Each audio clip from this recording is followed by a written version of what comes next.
I never thought my 35th wedding anniversary would be the day I discovered just how little I knew about the man I'd married. The champagne flutes were already arranged on the dining room table when I came downstairs that Saturday morning. Richard had insisted on hosting the celebration at our home in Oakville, the same house we'd bought when we moved to Ontario 3 decades ago. Back then, it was just a modest 2-bedroom starter home. Now, after years of renovations I'd overseen while Richard focused on his career, it was worth well over $1 million. "Margaret, have you called the caterers?" Richard asked without looking up from his phone. He was sitting at the kitchen island, still in his golf clothes from his morning round. At 62, my husband had developed the kind of soft middle that comes from too many business lunches and not enough activity beyond his weekly 18 holes. "They'll be here at 4, I said, pouring myself a coffee. "Everything's arranged." "Good, good." He scrolled through his phone, his reading glasses sliding down his nose. "We need this to be perfect. The Hendersons are coming, and Jim just made partner at his firm." I'd noticed that about Richard lately. Every conversation somehow circled back to someone else's success, someone else's achievement. After 35 years of marriage, I'd learned to read the signs. He was restless, dissatisfied, looking for something. I just didn't know what until that afternoon. The caterers arrived promptly at 4, and by 5:30 our living room was filled with neighbors, colleagues, and friends. My sister Dorothy had driven up from Toronto with her husband. Richard's brother James came with his wife Patricia. Everyone kept commenting on how wonderful we looked together, how lucky we were to have made it this far. If only they knew. I was in the kitchen arranging dessert plates when I heard raised voices from Richard's study. The door was slightly ajar. I shouldn't have eavesdropped, but something in his tone made me pause. "I can't keep doing this, Denise. She's going to find out eventually." My hand froze on the dessert plate. "Denise? Denise Morrison from his office? Just wait until after tonight," a woman's voice responded. I could hear her clearly through his speakerphone. "Once the party's over, you can tell her everything. We've waited this long." I know. But looking at her today, playing the happy couple, it's exhausting. My heart hammered against my ribs. 35 years. 35 years. And this was what he thought of our marriage? Exhausting? "Richard, you promised me. After the anniversary party, you'd ask her for a divorce. We can finally be together." "I'm not getting any younger, and neither are you." I gripped the counter to steady myself. Divorce. He was planning to divorce me. At our anniversary party, "You're right," Richard said, his voice softening in a way it hadn't for me in years. "After tonight, I promise. I've already spoken to Daniel about the financial arrangements." "Daniel," his lawyer. My stomach turned. "What about the house?" Denise asked. "She'll have to sell it. We'll split the proceeds, obviously, but with my pension and the investments, I'll have enough to buy us that condo downtown you liked, the one with the lake view.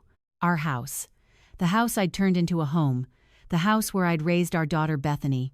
The house I'd spent countless hours renovating, decorating, maintaining while Richard worked late nights at the office. Apparently, with Denise, "I can't wait," Denise purred. "Imagine waking up together every morning. No more sneaking around." "Soon, darling. Very soon." I backed away from the study, my mind racing. I needed to think. I needed to plan. But first, I needed to get through this party without revealing that I knew everything. The next 2 hours were torture. I smiled, I laughed, I accepted congratulations and well wishes. Richard gave a speech about our wonderful journey together and many more years to come. I had to excuse myself to the bathroom to keep from being sick. Around 8 o'clock, I noticed Richard checking his watch repeatedly. He was waiting for the party to end, waiting to drop his bomb. But I had other plans. I'd spent the past 2 hours thinking, calculating, remembering, and I'd realized something crucial. Richard had made a terrible mistake. When we bought this house 35 years ago, Richard had just started his job at Morrison & Associates. Yes, the same Morrison as Denise. He had no credit, having just emerged from business school with substantial debt. The down payment came entirely from my inheritance when my father passed away. The mortgage was in my name only. Every renovation, every improvement, every mortgage payment over the years had come from our joint account. Yes, but the title? The title had always been solely in my name. Richard had conveniently forgotten this detail. Or perhaps he'd never paid attention in the first place. I'd also been the one managing our finances for the past decade. Richard was too busy with work, he'd said, too stressed to deal with bills and accounts, so I'd handled everything. The investment accounts, the retirement funds, the savings. I knew exactly where every penny was, and I knew exactly what I was entitled to. As the last guests were preparing to leave, I made my decision. "Before everyone goes," I said, my voice cutting through the chatter, "I'd like to say a few words." Richard looked startled. We hadn't planned for me to give a speech, but he smiled encouragingly, probably thinking I was going to deliver some sentimental reflection on our marriage. 35 years ago, I began, accepting a glass of champagne from the table. I married a man I thought I knew. I worked as a nurse while he built his career. I managed our home, raised our daughter, and supported every decision he made. I trusted him completely. Dorothy gave me a curious look. She knew me well enough to sense something was off. I put my father's inheritance into buying our first home. I managed our finances, our investments, our future. I did this because I believed we were partners. I believed we were building something together. Richard's smile was starting to falter. "Margaret, darling, perhaps." "I'm not finished," I said calmly. "This afternoon, I discovered something interesting. I discovered that after 35 years of marriage, my husband has been having an affair with his colleague, Denise Morrison. I discovered that he's planning to divorce me. I discovered that he's already spoken to a lawyer about dividing our assets, including selling this house." The room went completely silent. Richard's face turned the color of old newspaper. "Margaret, this is not the time," he started. "This is exactly the time," I interrupted. "Because there's something my husband forgot. Something rather important." I turned to address our guests, many of whom looked completely shocked. "You see, this house isn't ours. It's mine. The title is, in my name only. It's always been in my name only. Every mortgage payment, every renovation, every improvement over 35 years was made to a house that legally belongs solely to me." James, Richard's brother, let out a low whistle. "Richard, is this true?" Richard's mouth opened and closed like a fish. "We can discuss this privately." "We're well past privacy now, don't you think?" I asked. "You were planning to announce this after the party anyway. I'm simply saving you the trouble." I took a sip of champagne. "I've also been reviewing our financial accounts this afternoon. It's amazing what you can accomplish with online banking these days. Our joint investment accounts, the ones I've been managing, I've already contacted our financial advisor to begin separation proceedings. Under Ontario law, I'm entitled to half of your pension, and you're entitled to precisely nothing from my inheritance-funded assets." "You can't do this," Richard said, his voice rising. "We'll go to court. I've given you 35 years. And I gave you 35 years in return," I said.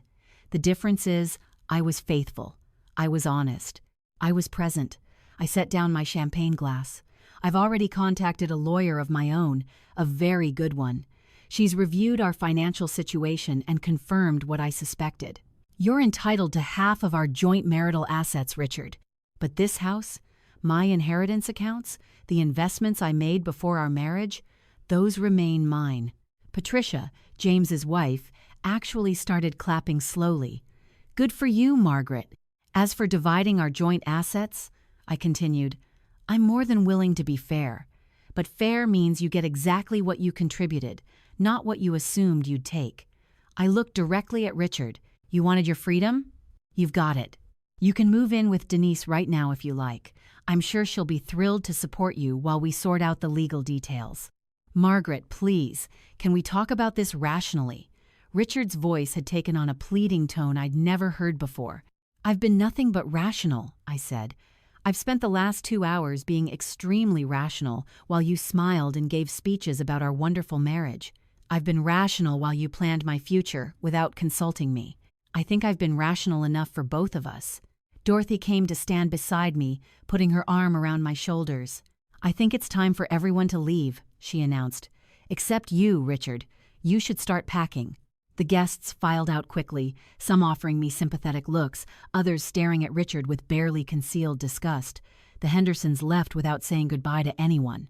When the door closed behind the last guest, Richard turned to me. His face was red, whether from anger or embarrassment, I couldn't tell.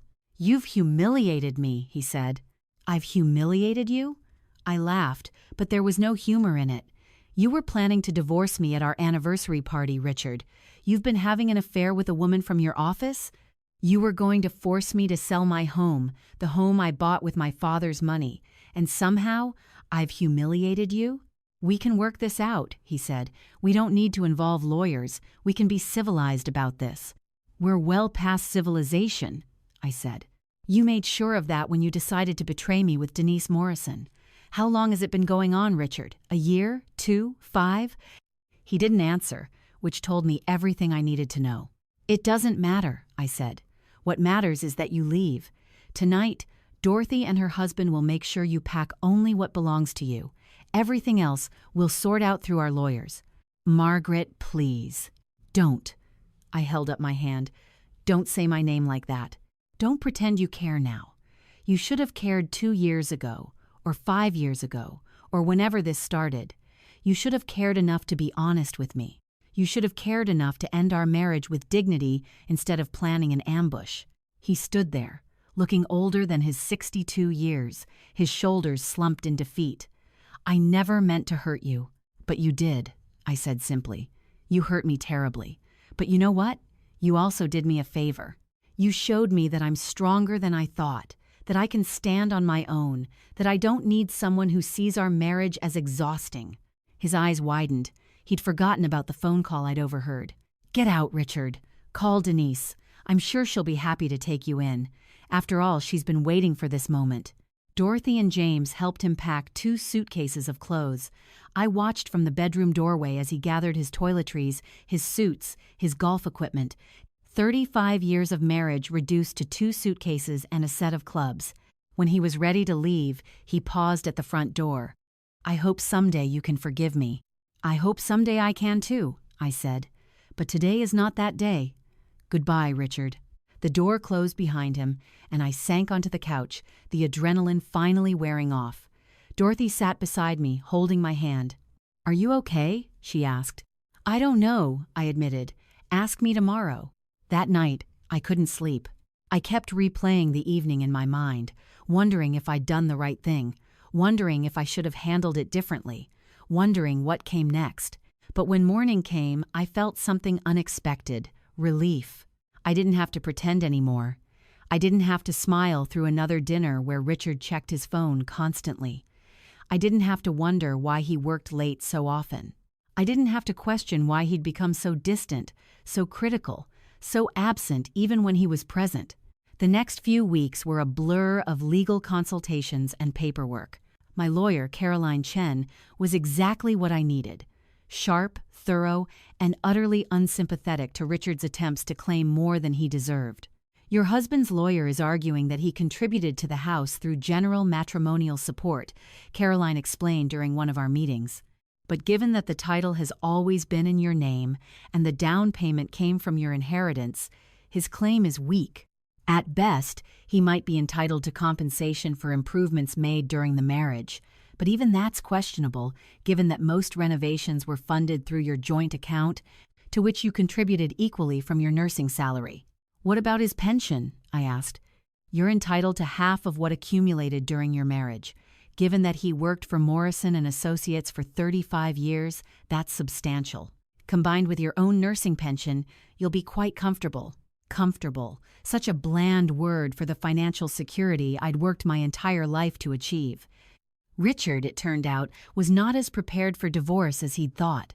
Denise Morrison, when faced with the reality of supporting a man who would lose a significant portion of his assets, suddenly became less enthusiastic about their relationship. I heard through mutual friends that she'd broken things off within a month of Richard moving out. He tried to come back, called me, sent flowers, even showed up at the house one evening looking haggard and remorseful. "I made a terrible mistake," he said through the door. I'd installed new locks the day after he left. "Margaret, please, can we talk?" "We can talk through our lawyers," I said. "That's the only conversation we need to have. I miss you. I miss our life." "You should have thought of that before you decided our life was exhausting," I replied. "Goodbye, Richard." The divorce was finalized 6 months later. I kept the house, half his pension, and my dignity. Richard moved into a modest apartment in Burlington, much to the amusement of James, who called me regularly to update me on his brother's increasingly pathetic circumstances. "He's asked our mother for money," James told me one afternoon. "Can you believe it? At 62 years old, calling Mom asking for a loan. I could believe it." Richard had always been better at spending money than earning it, better at making plans than following through. But I didn't take pleasure in his downfall. I simply felt free. My daughter Bethany came to visit from Vancouver, where she'd moved for work 3 years earlier. She sat in the kitchen, where I'd overheard Richard's phone call, drinking tea and listening to the whole story. "Mom, I have to tell you something," she said when I'd finished. "I never liked Dad very much. I know I should. He's my father, but he was always so dismissive of you. The way he talked to you, like you were his secretary instead of his wife. I hated it." "Why didn't you say anything?" I asked. "Because you seemed happy. Or at least, I thought you were. Now I realize you were just settling, accepting less than you deserved because you'd been doing it for so long you forgot you had a choice." Her words hit me harder than anything Richard had said. She was right. I had been settling. For years, I'd accepted Richard's indifference, his criticism, his absence. I'd convinced myself that this was just what marriage looked like after 35 years. That the excitement fades, the passion dims, and what remains is obligation and routine. But I'd been wrong. A year after the divorce, I sold the house. It was too big for one person, too full of memories I didn't want to keep. I bought a modern 2-bedroom condo in downtown Toronto with floor-to-ceiling windows overlooking Lake Ontario. Every morning, I wake up to the sunrise over the water, and I remember that I chose this. I chose this life, this freedom, this peace. I reconnected with old friends from nursing school, women I'd lost touch with over the years. We meet for lunch, go to the theater, take weekend trips to Niagara-on-the-Lake. I joined a book club. I started volunteering at the hospital where I used to work, mentoring young nurses. I even went on a few dates, though nothing serious. At 63, I'm not looking for another husband. I'm looking for myself, the woman I was before I spent 35 years shrinking to fit into someone else's life. Dorothy says I seem younger now than I did at 50. "You're actually smiling again," she told me recently. "Not that fake smile you used to wear at parties. A real smile." She's right. I am smiling. Because I learned something important that night at my anniversary party. I am not defined by someone else's love or lack thereof. I am not less valuable because my husband chose to betray me. I am not a failure because my marriage ended. I am a woman who worked hard her entire life, who raised a daughter, who built a career, who survived betrayal and came out stronger. I am a woman who refused to be pushed aside quietly, who stood up for herself when it mattered most. I am Margaret Sutherland, and I know my worth. If you're reading this and finding yourself in a similar situation, wondering if you should stay or go, wondering if you're overreacting or being too sensitive, let me tell you what I wish someone had told me years ago. Trust yourself. Trust that quiet voice inside that tells you something isn't right. Trust your instincts when they warn you that you're being taken for granted, taken advantage of, or simply taken for a fool. And remember this, you are never too old to start over. At 63, I rebuilt my entire life. I found joy again. I found peace. I found myself. It won't be easy. There will be nights when you question everything, when you wonder if you made the right choice, when the loneliness feels overwhelming. But those nights pass, and when morning comes, you'll realize that you're still standing, still breathing, still moving forward. Protect yourself financially. I cannot stress this enough. Know where your money is, what assets you have, what you're entitled to. Don't assume your spouse has your best interests at heart, especially if they're planning to leave. Get a good lawyer. Document everything. Be smart about it. And finally, know that there is life after betrayal. There is happiness after heartbreak. There is love after loss, even if that love is simply learning to love yourself again. I spent 35 years believing my worth was tied to my marriage. I spent 35 years making myself smaller to make my husband feel bigger. I spent 35 years settling for less than I deserved. Not anymore. Now, when I look in the mirror, I see a survivor. I see a woman who refused to be discarded quietly. I see someone who learned that the best revenge isn't bitterness or anger.